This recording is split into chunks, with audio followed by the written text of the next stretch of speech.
कथा सभी को। आइए अब हम शुरू करते हैं अपनी आज की क्लास, जो है संस्कृत प्यूषम कक्षा 7 की। इसका हम पहला पाठ प्रथम पाठा कल पढ़ा चुके थे। आइए अब हम शुरू करते हैं उसका अभ्यास कार्य, जिसमें दिया हुआ है नंबर 1, उच्चारणम कुरुत पुस्तिकायाम चा लिखत। उच्चारण करिए और पुस्तिका में लिखिए, अर्थात अपनी कॉपी में लिखो। निवसन्ति निवास करते हैं। शिष्यान शिष्यों को। कुटियाम कुटिया में। योगाभ्यास योग का अभ्यास। नद्यों 2 नदियाँ प्रवहता बहती हैं। धेनु 2 गायें। आनयंती लाते हैं। अब देखिए नंबर 2 हमारा एक पदेन उत्तरत, एक पद में उत्तर 2। ये कह रहा है कि एक पद में उत्तर 2। हमारा नंबर 1 है फलम का ददाती, फल कौन देता है। अब इसमें ददाती एक वचन का है और एक फल के लिए बोल रहा है, तो इसमें क्या आएगा, पीछे हमने पढ़ा भी था, फलम पिता ददाती।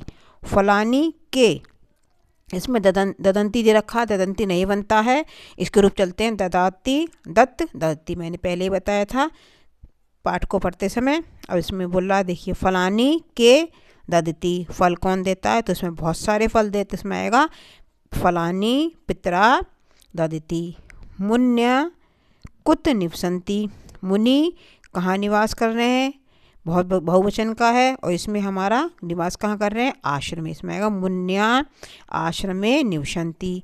शिष्यान का पाठयति, शिष्य को कौन पढ़ा रहा है, तो आएगा शिष्यान गुरु पाठयति। माता का आन्यति, माता क्या ला रही है, माता जलम आन्यति। दधी कुत्र अस्ति, दही कहाँ है, तो दही पात्रे अस्ति।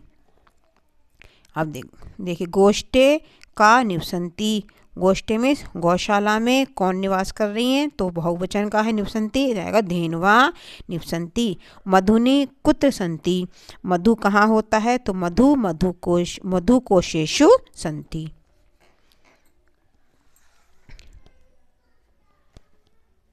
अब देखिए, अब इसमें दिया हुआ है हमारा 3 शब्द रूप लिखिए।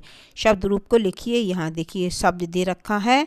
अब ये बोला है कि इसमें हमें पितृ मात्र रिकारांत शब्द है, ये पितृ और मात्र रिकारांत है, और ये करा पितृ और मात्र के प्रथमा विभक्ति के एक वचन के, द्विवचन के और बहुवचन के रूप को लिखना है। तो पिता के इस तरह चलेंगे, पीछे ही मैंने बताया था, पिता पितराओ पितरः, माता मातरौ मातरः। अब मुनि की कभी तरह चलेंगे, मुनि मुन्य। अब दे रखा है मंजूषाता पदानी चित्वा वाक्यानि पूरयत। बॉक्स में या खाने में पदों को चुनिए और वाक्यों को पूरा कीजिए। धेनवा निवसन्ति, गाय कहाँ निवास कर रही हैं, तो इसमें आएगा गोष्ठे गौशाला में। माता आन्यति, माता क्या ला रही है, जलम आन्यति। प्रवहता कौन बह रही हैं, तो इसमें आएगा कितनी नदियाँ बह रही हैं, 2 नद्यों प्रवहता। फिर है दधिनी स्ता, दधी किस में है, दही हमारा किस में है, पात्रों में, 2 पात्रों में। मुन्य आश्रम, मुन्या निवसन्ति, तो मुन्य कहाँ निवास कर रहे हैं, आश्रम में। गुरु निवसति, गुरु कहाँ निवास कर रहे हैं, कुटिया, गुरु कुटिया में निवास कर रहे हैं। अब देखिए नंबर 5, उचित क्रियापदम चित्वा वाक्यम शुद्धम कुरुत। उचित क्रियापदों को चुनकर वाक्यों को शुद्ध करिए।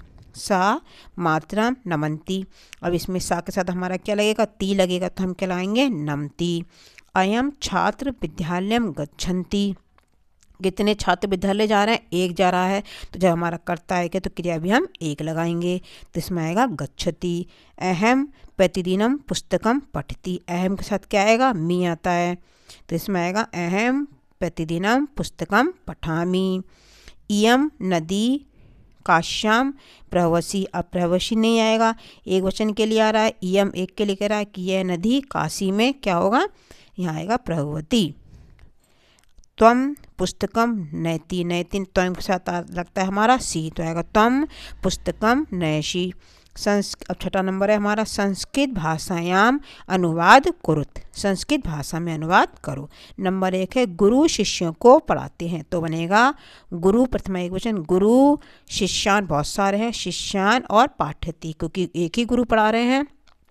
मुनि आश्रम में रहते हैं, तो बहुत सारे मुनि हैं, तो आएगा मुनिया आश्रमे निवसन्ति। गुरु वेदों का अभ्यास कराते हैं, तो बहुत सारे गुरु हैं, बहुत सारे गुरु वेदों का अभ्यास करा रहे हैं, तो इसमें आएगा गुरुवा वेदाभ्यासम कुर्वन्ति। माँ जल लाती है, तो माता जलम आनयति। अब नीचे रखा है नंबर 7 शब्दानुसार चित्र निर्माण कुरुत, इसमें दिया हुआ है कि शब्दों के अनुसार चित्र का निर्माण करो। आप इसमें चाहें तो चित्र बना लेना। हमने यहाँ पर इस एक विभक्ति लिख दी है, वृक्ष का एक वचन बनेगा वृक्ष, ये राम की तरह चलेंगे, यहाँ पे एक वृक्ष बना देना। द्विवचन में वृक्षौ और बहुवचन में वृक्षा, एक वृक्ष, दो वृक्ष और 3 बना देना, तो वो बहुवचन में आ जाएगा। ऐसे ही माला के रूप रमा की तरह चलेंगे, माला माले माला।